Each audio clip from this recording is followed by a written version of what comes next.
Kriegt einen Gaming-PC. Moment, warum deutest du da rüber? Der Preis ist drüben. Oh, haben wir den Preis da drüben? Ja, da ist er. Ah, Thomas. Na, Thomas, ja, komm hoch. Thomas, halt den Preis hier nochmal in die Menge. Einen Gaming-PC kriegt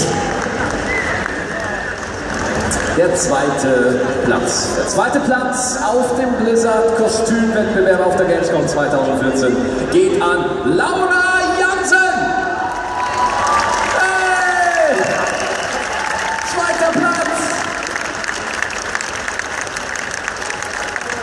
Ja, der Verlobte klatscht. Ein neuer Gaming-PC. Yay! Sehr gut. Großer Applaus für Laura.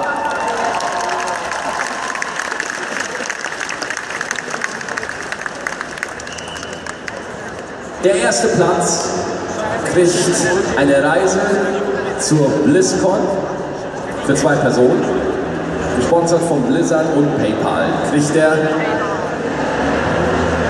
der erste Platz, der Gewinner des Blizzard Kostümwettbewerbs auf der Gamescom 2014 ist Pierre-Alexandre Serrat.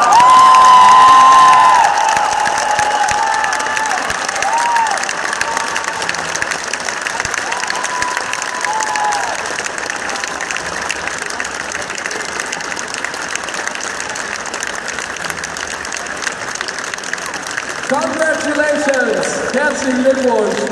Jawohl! You're going to BlizzCon, you're happy? Yeah, of course.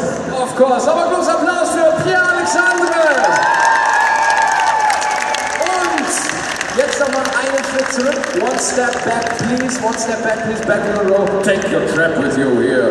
And nochmal hier sehr schön, der erste Platz für Pierre-Alexandre.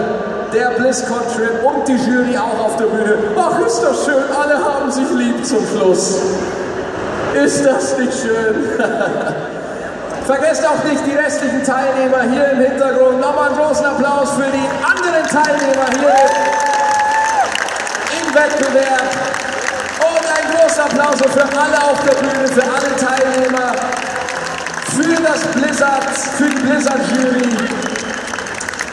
Ganz großes Engagement, hat mir echt viel Spaß gemacht hier. Das war richtig geil. Sehr schön. So, ich gebe euch noch mal ein paar Sekunden, dass ihr ein paar Fotos machen könnt. Klick, klick, klick, klick, klick.